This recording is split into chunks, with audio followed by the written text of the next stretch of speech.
evangelho para o nosso domingo 16 de novembro de 2025 parece ser escrito para nós. Aliás, devemos tomá-lo para nós aqui e agora, nos dias de crise que vivemos no mundo e, em particular, no Brasil e na nossa América Latina.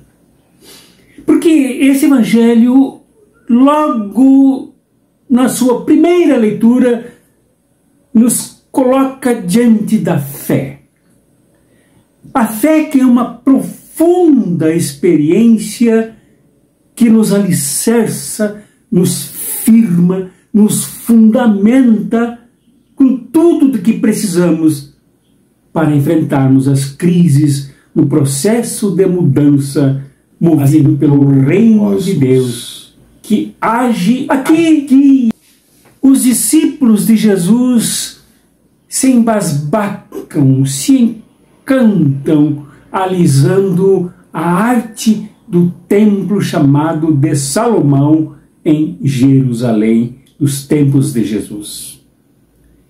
Admiram e se admiram da beleza das obras de arte, do assentamento das pedrinhas, das pedras, dos alicerces, das bases, das paredes, de tudo.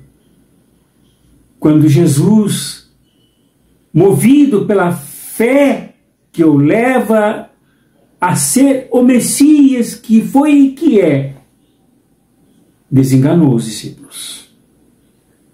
Admirai estas coisas, porém virá o dia que não permanecerá pedra sobre pedra, tudo será derrubado.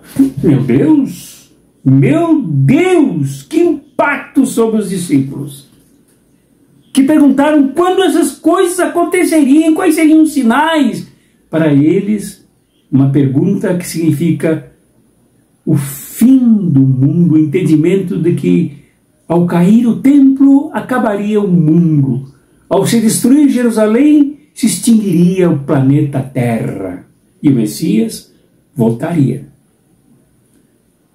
Pois bem, é preciso darmos atenção para atualizarmos este evangelho no fortalecimento da nossa fé aqui e agora, em nossos tempos.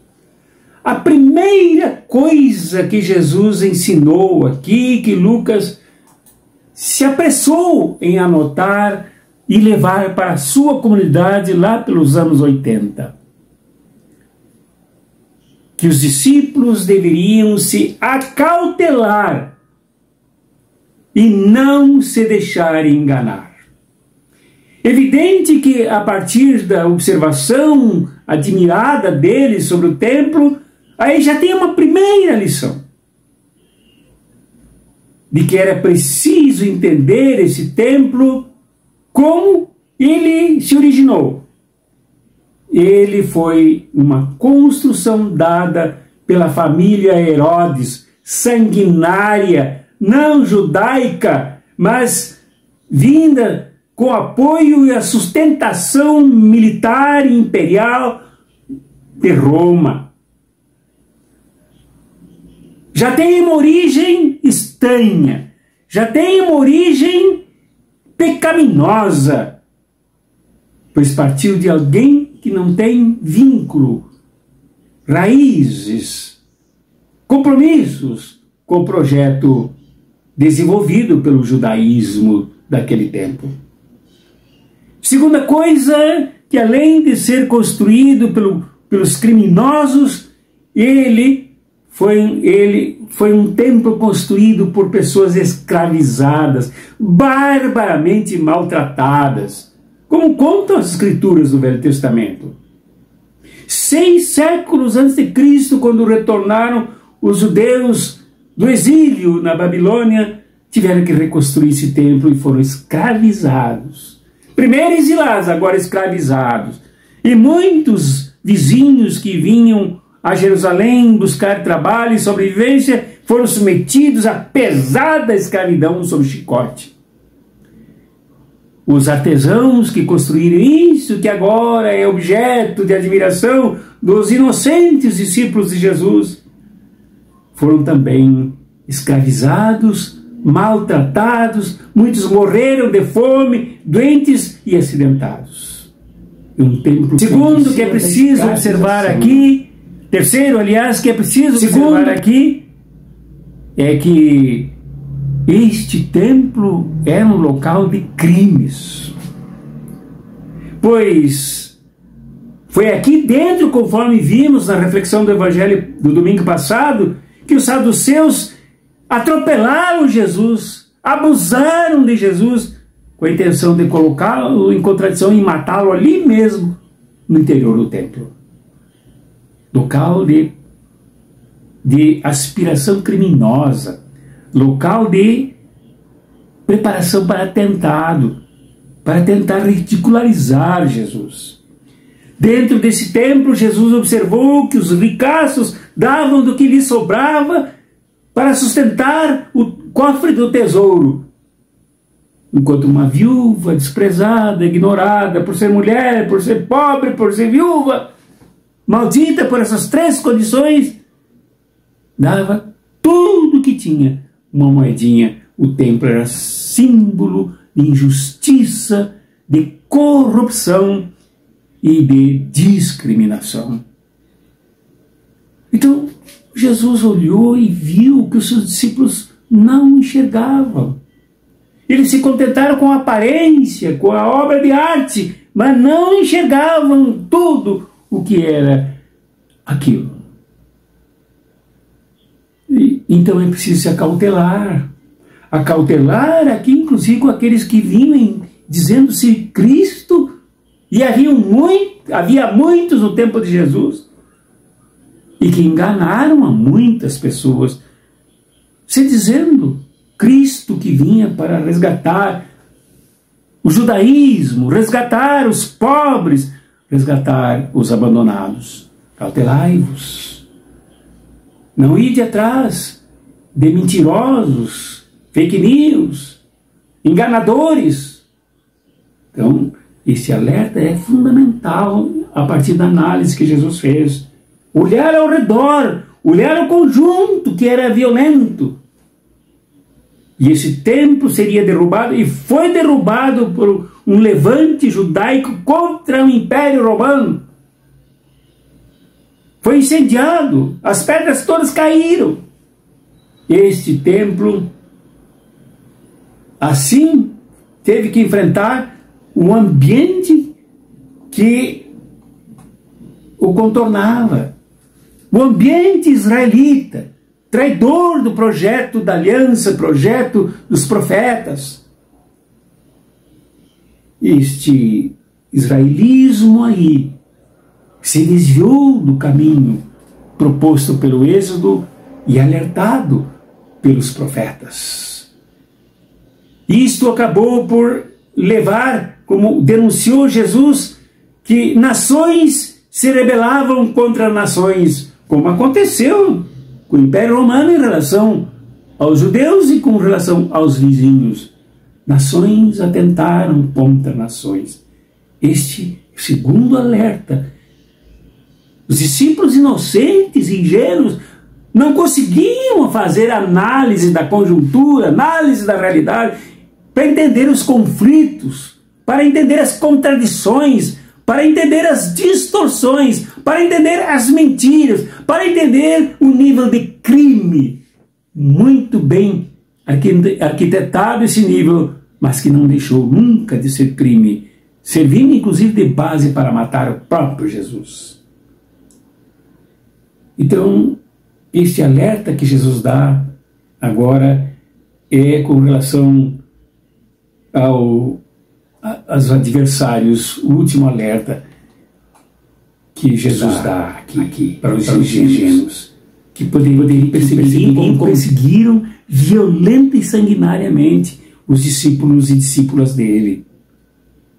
E Jesus prometeu a eles e a elas que eles teriam a sabedoria, a palavra dada por Jesus.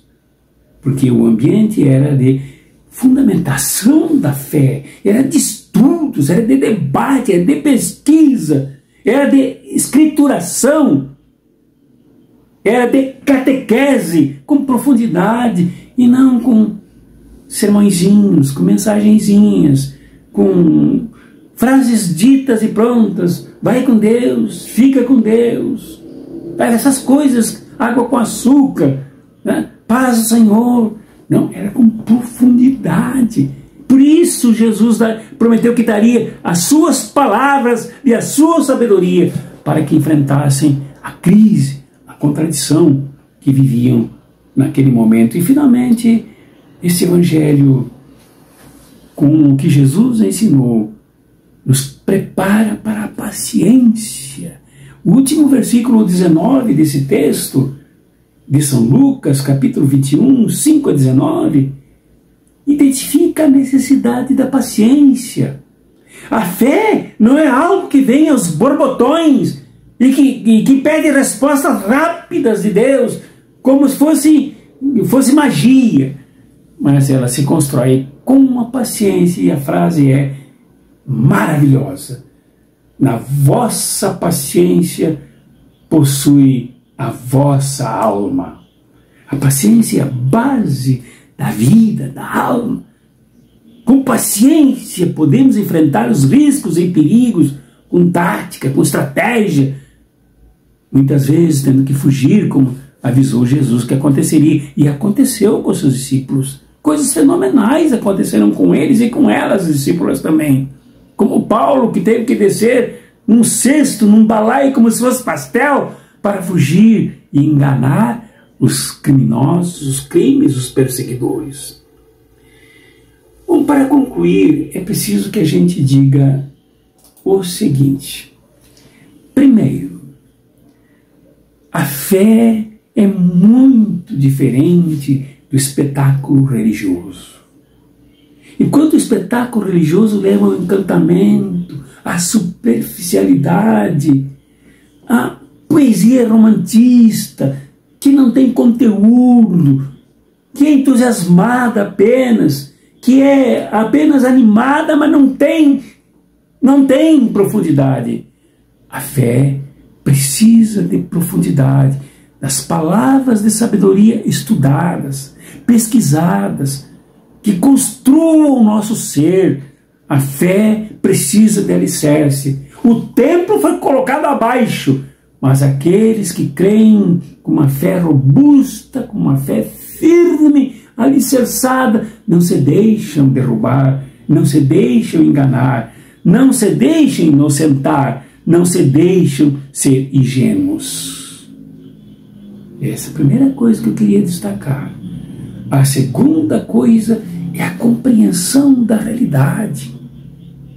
Vejam, a fé que Jesus propunha aos seus discípulos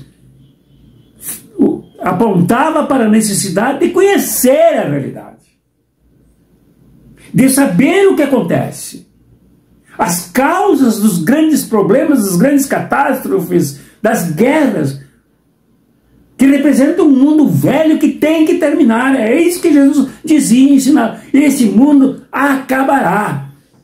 Esse mundo de violência, esse mundo de nação contra nação, esse mundo de guerra, esse mundo de fantasia, ele precisa acabar. E a fé precisa do elemento analítico para entendermos o que acontece conosco hoje e que se abate sobre nós. Precisamos não nos deixar abater. Nesse sentido, é preciso alertar que nós estamos vivendo uma profunda crise no mundo. Os Estados Unidos, falidos, estão ensandecidos, enlouquecidos, e podem jogar muita guerra, inclusive sobre nós, no Brasil, já que se aproxima de nós, aqui na Venezuela, no Equador, etc., aquelas mentiras sobre narcotráfico e tal. São dias que pedem de nós a fé, não uma religiosidade barata, aquela que simplesmente nos dá um fervor falso e momentâneo, mas algo profundo que nos junte uns com os outros. E por último, a fé nos dá paciência muita tranquilidade, para evitarmos as precipitações, as admirações falsas com o superficial e com aquilo que dizem rapidamente para enganar, rapidamente também os que se deixam falsificar, enganar, enrolar. Deus, pois, te abençoe, meu irmão e minha irmã, na graça de nosso Senhor Jesus Cristo, que ensinou tudo isto para ti, para mim e para nós. Que Deus nos abençoe com o amor dele, que se faz tão presente, sem afastar as crises de forma automática, de forma divinista, mas a nos colocar no meio das crises com força, que esse amor te acompanhe assim. E que a comunhão do Espírito Santo, que nos junta, que nos acolhe uns aos outros, que nos ajuda a nos acolhermos uns aos outros na busca do aprofundamento desta fé, seja também contigo, meu irmão, minha irmã, em nome do Pai, do Filho e do Espírito Santo. Amém.